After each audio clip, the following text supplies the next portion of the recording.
Hey, what's going on, everyone? Thank you for coming back to the channel. This is yours truly over at I Am Toys. This is going to be a custom horror figure review, new from Beto Metalli and Lupita. Make sure that you hit the 4K option on this. Make sure you like, subscribe, hit the like button on this stuff if you like the content.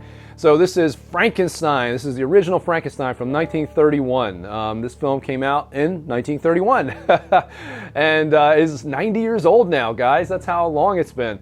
And Beto decided to tackle this. He wanted to hit the Universal monsters up. He decided to do that. And this is the first release of what's going to be multiple releases. He's doing Wolfman. He's doing the Creature from the Black Lagoon. He's going to be doing Dracula, I believe. He's already doing Wolfman, which I believe I said already. I think he's going to be doing The Mummy. And it's going to be, stay tuned. It's going to be a blast, for sure. And this movie's 90 years old. Like I said, it's unreal that this much time has gone by. And I'm going to try to show you guys the art box first. We'll talk about that. And the art box, the actual slip cover that you see, this is done by Beto. He manages that. He does the art design and always does an incredible job. And he's stepped it up over, many years. I mean, when you go back to look at what he was doing before and what these art boxes look like now, his game, it keeps getting better and better. And Lupita, believe it or not, does the box that's underneath. He does the art box, but Lupita is actually responsible for what's under the slipcover. And I'll show you that real quick in a second. But other than that, I just want to let you guys see. You can see the credits at the bottom of the box. That's nice. They add it. It's almost like a movie. You see the Custom Horror Figures logo that's under the Frankenstein. There you got that graphic at the top. It's really, really done well. Whoever Beto uses to put this together, man, they do a great job. It's not pixelated, it's not blurry, the images are sharp. It's really fantastic. So let me show you what the other box looks like, and then we will go from there. So here's the actual box that's underneath the slipcover. And as you can see on there, Custom Horror Figures. This is the logo that they're working with. And Lupita actually designed this. She actually is the one who did it. Beto didn't do this. And as you can see, it says Lou Santos. I'm referring to her as Lupita, but that's her name. Lou Santos, Beto Metalli on there. There's nothing on the back, so I'm not rotating it around this time around. But that's it. That's all her, actually. So, just want to give credit where it's due. And let's actually move into the figure, and we will do what we do. So as he spins around here, guys, you can see that the stature to this, and hopefully I'm throwing up pictures because sometimes I forget, spot on to the film. When you see Boris Karloff, in the film, and it's been a while since I watched it, I rewatched it when I got the fig, you can see him, he's completely almost knees bent in, and there's like this bulge at the back of the calf, again, which was created by Victor, aka Henry. They renamed Henry, or Victor Frankenstein Henry, literally because you'll never believe this shit. They for American audiences, they thought that the name Victor was going to be too powerful or unfriendly, I guess. So they renamed Victor Frankenstein Henry. And in Mary Shelley's Frankenstein, which obviously this is what the original film was based on, the scientist's name was Victor Frankenstein. Dr. Victor Frankenstein, I believe. And they renamed him Henry for the movie because the name was probably going to offend American audiences. Like what was going on back then, man? It's just wild. But as you can see with this guy, man, he's hunched over at the waist, and you can see it in the film. Arms are usually up a little bit, hands are palm down, and you see him in the film, he looks like he's almost going to lean forward and fall over a lot of the time. And as you see here, it obviously didn't come with the movie. That did come with that nameplate, and I was telling Beto he inadvertently made nameplates for the 4K steelbooks, the collector steelbooks that were just recently released by Universal. So I'm going to use that for Dracula whenever he does that, for Wolfman. It's going to look awesome. So Beto, thank you for inadvertently making those 4K steelbook stands. And actually glows in the dark too, which I think I might have mentioned in the beginning, but yes, it does. And you saw the COA there. You get a piece of the block that he was chained up to. And again, just looking at that stature, man, it's just spot on. Beto did such a great job, man. And Lupita on the tailoring, again, really, really excellent. Just the proportions, everything are pretty good. So that's all I want to mention, at least right there about it. Let's zoom in on the figure, go aerial like we normally do. And I think you've seen the back of the figure enough, so I'm probably, maybe I'll keep it. Maybe I'll keep it spinning. Or no, maybe not. Let's not do that. We're just going to, since you've already seen the back, I'm just going to have it static for a second. So you've already seen the stature. You know it's on, man. So we'll show the front of the figure. We'll go aerial and we'll pan it, and we'll talk about some of the little nuances and details of what Beto and Lupita did on this release. So we're officially aerial now, guys, and I just want to show you the stature a little bit here from side to side before we kind of go in on them. Just a dynamic piece, through and through. So let's go in, and as a lot of people like to do in reviews, you know, why not start with the feet first? And the feet obviously will have purpose for me. So the shoes itself, you know, we'll get into some of the work that Beto did. So the shoes were 3D sculpted, the hands are 3D sculpted, and the head sculpt is 3D sculpted. These shoes, believe it or not, for Boris in the film, these were like 12 to 13 pounds each to wear. So imagine having to film with those all the time. You'd be pretty damn tired, right? Ankles would probably be killing you. Maybe that's why he walks the way he does in the film, partly as well. And the chain here that you see, this is also 3D sculpted.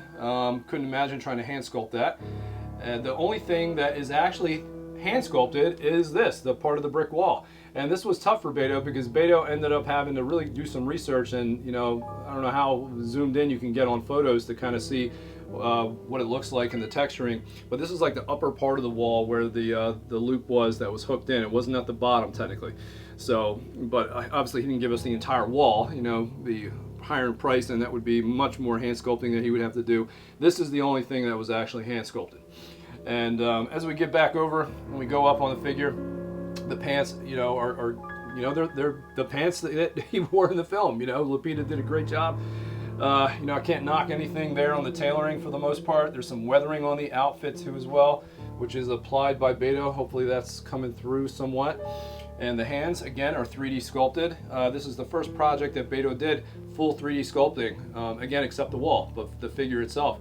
And Beto was saying that this kind of allows him to use his time a little bit more wisely.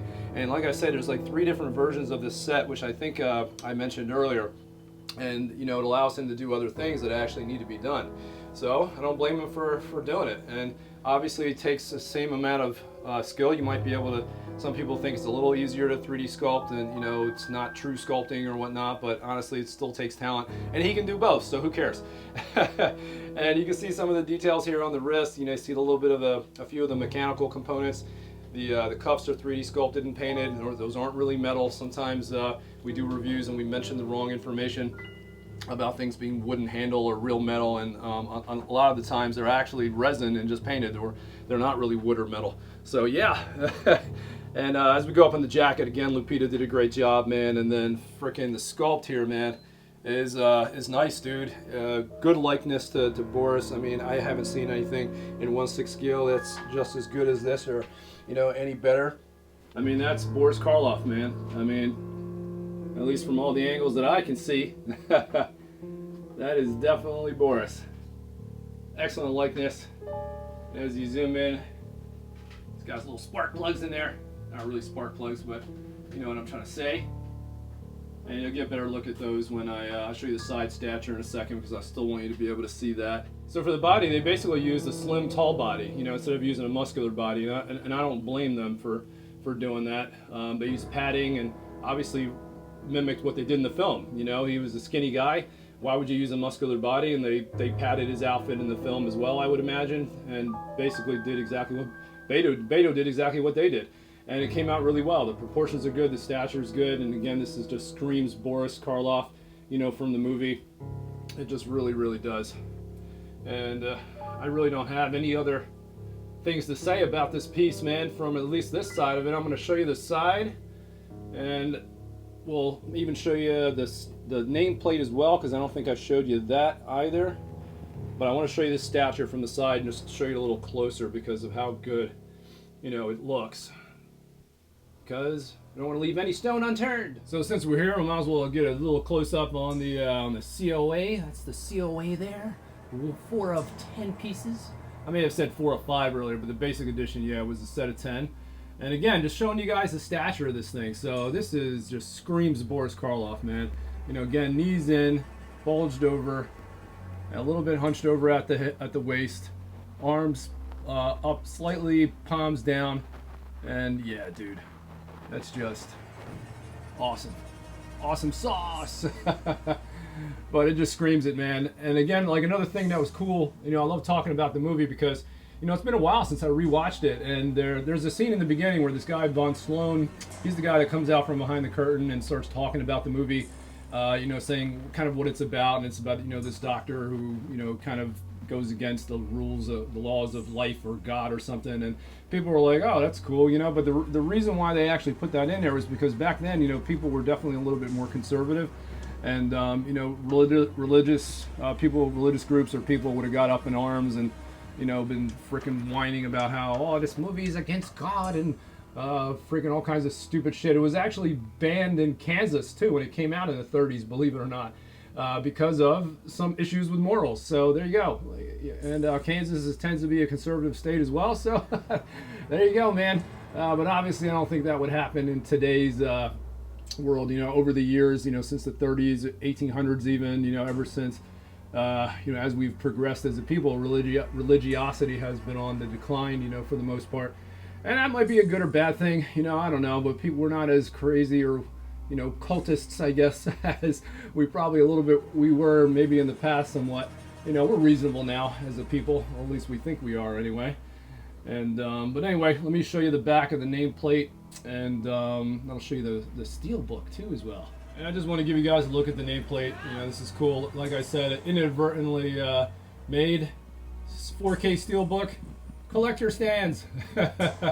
And the steelbook is awesome. They use some great art, you know, some scenes from or promos for the pic, or from the movie, I guess, for this, I believe. And if they didn't, I'm wrong, oh well. And the paint on that, this actually glows too as well, which is nice. And I'm glad that he's doing all these for all the other films, or for the other releases that he's doing, you know, The Mummy and Dracula and whatnot, and Wolfman. And actually, believe it or not, too, I don't know if many people know this, but the Bela Lugosi, the guy who played Dracula, when they had wrapped filming for that movie, they actually filmed a 20-minute reel of possibly of Bela Lugosi as Frankenstein to see how that would look. But ultimately, they didn't go with that, and they went with Boris Karloff instead. And I'm glad they did. You know, it'd be, I mean, I don't know, who knows? You never know if it could have been good with Lugosi, but I'm glad they went with Boris. And it was about a 20-minute reel, and it's been lost forever from what I understand. You're never going to see it. Or somebody's sitting on it. You know, you never know. Who knows? But yeah, that's another interesting kind of cool fact. So I hope you guys like this part, and I'm going to swing this guy back around to the front, and then we're going to close out the video, folks. So overall, guys, really happy with this release. And those who got, you know, the platinum set that came with just about everything, you know, it's fantastic. You know, they're going to love it. People with the advanced set, I'm sure, are all really happy with that as well. And you know, this was just a cool movie, man. It was a classic. It was a foundational film. Foundational film.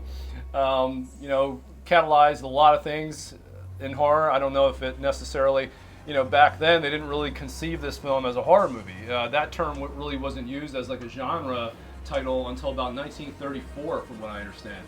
Obviously, we consider it a horror movie now. But back then, this movie was not conceived as a horror film. You know, it was not developed for that under that term because it did not really exist yet until about 1934 or so. So another little interesting tidbit. And then this movie as well was #1 in the box office, I think, in 1931, if I remember correctly. So that's really cool as well. And it dominated, dude. Definitely dominated. And I can't imagine what it must have been like for this guy to wear this outfit in the heat, because that's when it was filmed during the summer. And I think the makeup effects, you know, obviously not quite as long as, you know, some other films and makeup effects, but it took about 4 hours, I think, to put on, you know, just about every day. And then this crazy ass heavy outfit, you know, that he had to wear. But yeah, it was brutal. And just like actors, man, they have to put themselves through some rigorous circumstances and environments, you know, to you know, make their films and their craft and whatnot. So that's all right, you know, we appreciate it for it. So if you guys haven't seen this movie, check it out. You've been living under a rock, and even if it's, you know, you don't like old stuff, or it's like, oh, the effects don't hold up. It's not about that. You know, this is a classic, and it's really cool to see. And 4K, you know, the sets still look really good, and it's almost like kind of surreal when you look at it. Like, you can tell that some things are obviously fake, but there's like there's an art to it, though. You know what I mean? It just really looks good. So that's all I got to really say, man. Hopefully I gave you some cool tidbits about the movie and educated you about some neat stuff, and you know more about it than you did before. So again, this is a solid release. Can't wait for future releases of the Universal monsters. And yeah. But oh, another cool thing about this movie, did you guys know that the makeup effects, like this likeness, this special effects that was done, I guess, the likeness essentially by the dude who did the makeup, I can't remember his name, it's actually licensed by Universal, copyrighted until like the year 2026, I believe. Might even be longer by now, but Universal still owns the rights to it. And yeah, I guess I wouldn't blame them. You know, anyone tries to recreate that look, they can frickin' sue you. And I remember when the Munsters came out, they did take that what am I trying to say? They did take that leeway in using this likeness for Herman Munster, which I'm surprised that they didn't get sued. There's a reason why they did not get sued. I just don't remember why. So there, I gave you guys a little bit of a homework assignment to figure out some of that stuff on your own. So some last looks there of everything. And this thing is just sick, dude. It's a sick piece. I happy to own it, man. It ain't going anywhere. So another one that's either going to go to the grave or you know, go to my kids, one or the other, right? But I'm sure you'll find, if anybody's looking for this set, someone will probably part with it at some point. But that's really it, guys. I hope you enjoyed the video. Make sure you like, subscribe, you know, share the video, do all those things. Again, especially if you like the content, you know, notifications come faster if you do subscribe to the channel. And yeah, share it, like it, do whatever, man. Love it, hug it, whatever. All right, guys. Deuces.